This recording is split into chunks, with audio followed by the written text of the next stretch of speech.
Mi nombre es Paola Frías, gerente general de PFA Consultant. El día de hoy vamos a tratar un tema que consideramos es de interés para toda la comunidad de gestionhumana.com. Vamos a hablar de varias cosas. En primer lugar, vamos a hablar de resolución de conflicto, también vamos a hablar de negociación, pero fíjense que hay un tema que en nuestro criterio es importante y debemos tratar, y es la comunicación asertiva como una habilidad transversal para todas las personas, no solamente para quienes ocupan posiciones de liderazgo en las organizaciones, sino para las personas que en el día a día también colaboran a que cada una de nuestras empresas pues cada vez sea mucho más productiva y sea mejor. Mi nombre es Clara Inés Peláez Arango, me desempeño como gerente de desarrollo organizacional en PFA Consultant. Un conflicto es una situación que se presenta entre dos o más personas en donde entran en contradicción ideas o intereses. De la forma como enfrentemos esta situación, podemos encontrar una solución rápida que nos genere bienestar o, por el contrario,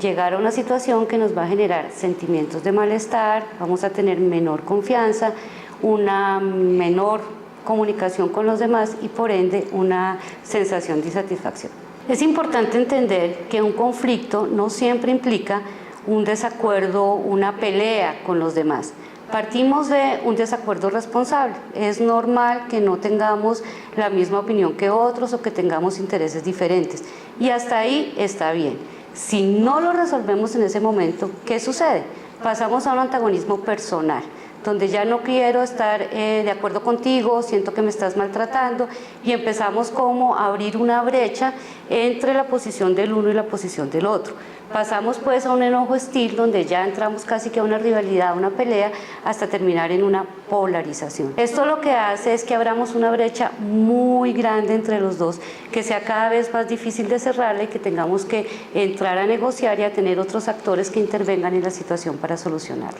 No necesariamente, los conflictos de por sí no tienen que ser algo negativo, salvo que se conviertan, digamos que, en una pelea.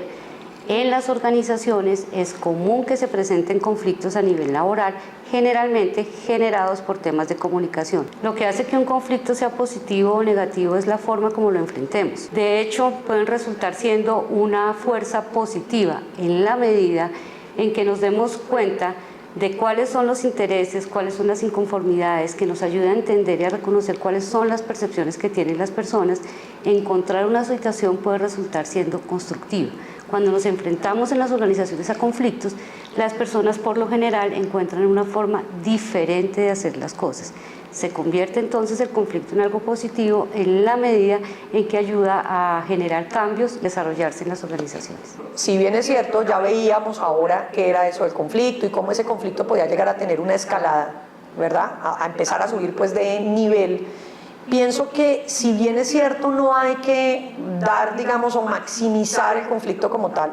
tampoco debemos decir el conflicto no existe y hacer de cuenta que nunca pasó. Si resulta que no se lo damos o no le damos una importancia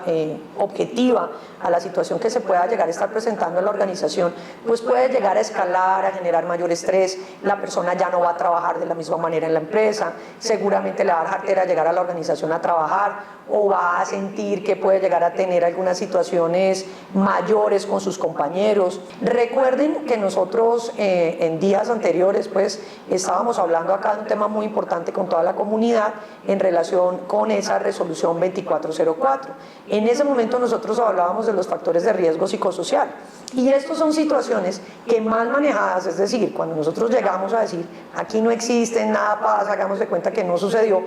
puede llegar a generar, digamos, elevar esos factores de riesgo en la organización y a las organizaciones pues esa situación no le conviene, no solamente por lo que pueda llegar a generarle al trabajador como tal, es decir, tengo trabajadores que están estresados, que me están generando un mal clima en la empresa, que no llegan a trabajar seguramente como deberían llegar, motivados, contentos, a hacer lo que les corresponde, sino que por el contrario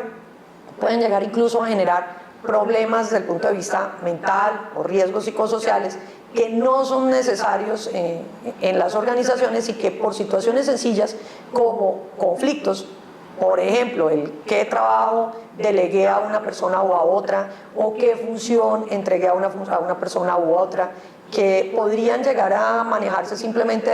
desde el diálogo, y muchísimas veces, aunque se presente el conflicto, todavía tenemos la posibilidad de negociarlo, pues no lo hacemos y lo dejamos ahí, queda latente, hay inconformidades, y eso al final pues va a generar que repercuta en la salud mental también de nuestros trabajadores, y no solamente en eso, sino en el clima organizacional. Aunque consideremos que los conflictos pueden tener un impacto positivo en las organizaciones, no se trata pues de generar o de apoyar la generación de conflictos internos en las organizaciones, pero sí cobra relevancia el tener datos y hechos concretos que nos permitan saber cuáles son esas percepciones y cuáles son las dolencias de las personas en la organización. El reconocer y conocer esa realidad empresarial nos va a permitir generar acciones desde el manejo de riesgos psicosociales que permitan evitar que se presenten esos conflictos o facilitar su manejo dentro de la organización, mediante, por ejemplo, el establecimiento de programas de formación en donde la comunicación asertiva y la negociación desde una perspectiva conciliatoria sean competencias a desarrollar en el marco de la cultura organizacional.